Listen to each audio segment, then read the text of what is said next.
Everybody, Zach again, new2torah.com here. Just going through some of the news headlines and seeing some of the stuff that's out there today, and I wanted to kind of address that. I mean, there's some craziness going on in the world today, and makes people ask, where is God? How could God allow horrible things like this to happen? God doesn't allow horrible things like this to happen. You bring this on yourself. We are a nation right now that has completely turned away from God. Back in the 1960s, you had Madalyn Murray O'Hair, who argued fervently to get the Bible and God out of the schools, and she accomplished her task. And the people who followed after her in her footsteps accomplished their task. You have now successfully gotten the Bible and God and the Ten Commandments out of the schools. And even though what they had in the schools was not the complete Torah, it was a lot of the commandments that were good things to teach our children. To not kill. Thou shalt not kill. Thou shalt not steal.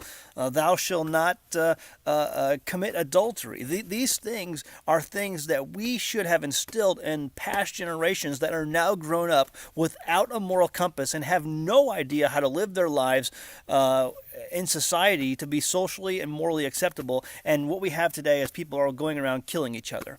And, I'm a big proponent of the Second Amendment. But right now you have an entire nation armed to the teeth with no moral compass whatsoever, because we've gone decades and decades now without that being instilled in our youth and following generations. And so what happens when you have a nation armed to the teeth with no morals, nothing to guide them on what is good and what is not? We have no idea anymore what is holy and what is profane. There's nowhere to draw the line. And when you try to establish a line, and when you try to tell someone, hey, what is wickedness and what is righteousness, they turn you off and they push you aside. And, well, okay, fine, but you're going to now get what you deserve. This is the result of living a Torah-less, a lawless lifestyle. And, and the Father's going to turn a lot of people away, because there's a lot of people out there who think, oh, yeah, I'm a good person. I'm a great guy. I give to charities and I go to church and I do this and I do that and I feed the homeless. But, they have no idea what is lawlessness, what is lawlessness and what is lawful. I mean, how to keep the commandments of the Father. They have no moral compass to guide them. And so they're going to stand before the Father one day and say, Lord, Lord, and he's going to say, depart from me, you worker of lawlessness. That word is iniquity. That's what iniquity means, lawlessness. And that should scare a lot of you, because a lot of you disregard the Torah. You live life however you see fit. You have created a God in your own mind. And when you create a God in your own mind that's acceptable to whatever you think is right and wrong, good luck with that. But you're going to get what you're going to get, and that's what we're seeing here in America today: a completely lawless society where the love of many is growing cold. That's exactly what we're seeing. So I feel sorry for when tragedy like this happens to people. It's horrible. It's painful to see that happen, to see these families ripped apart. But America, you brought it on yourself. And the rest of the world is going down with you. You see all these things happening in other countries too. It's just the way it is. Turn back to the Torah. Turn back to righteousness. Find out what wickedness is by going back and seeing what the Father says is wicked. What the Father says is wicked and what He says is right. What He says is wrong. And once you live your life according to that, then the blessings will follow. You won't have things like Columbine. You won't have things like whatever the school was that just happened. You won't have these things. And not only that, but you've got an entire world right now that's on a brink of a financial collapse because they built an entire monetary system, a world monetary system built on usury, which the Father calls an abomination. But you wouldn't know that because you've never read the Torah. You don't understand what He calls good and what He calls bad. Usury. It's an abomination, He says.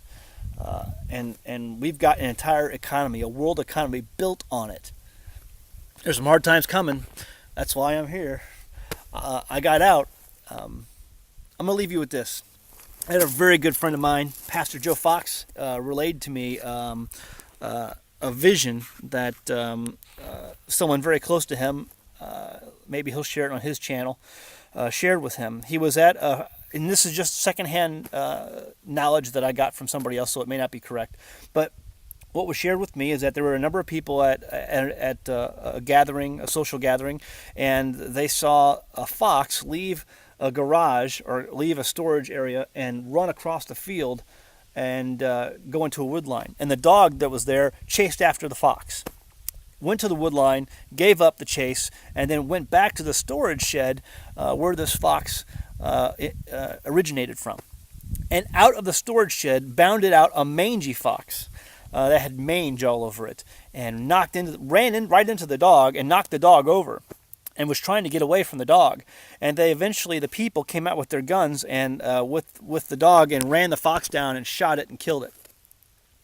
And my friend who witnessed this saw this and said that it was revealed to him immediately that God was showing him something, a vision, and what had actually just happened, because it was a real event that just occurred and he witnessed it, and God laid it on his heart that, hey, this is the remnant. Some of the remnant is going to leave, and they're going to get out early because the world's so bad right now.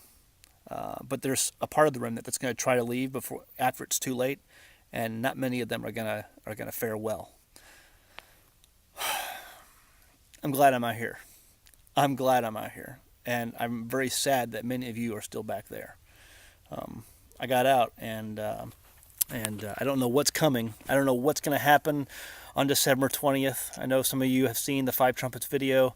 I know some of you are keeping an eye on March 22nd. I don't know what's going to happen with that, but it doesn't matter, because even if Yeshua's return is not imminent, what is imminent is the collapse of this American society. It's going to happen. It's a mathematical impossibility for it to recover. So either way, I'm better off out here than I am somewhere in the city or where I used to be. So we'll leave it at that. All right, that's it. Go home, read your Bible. Thanks.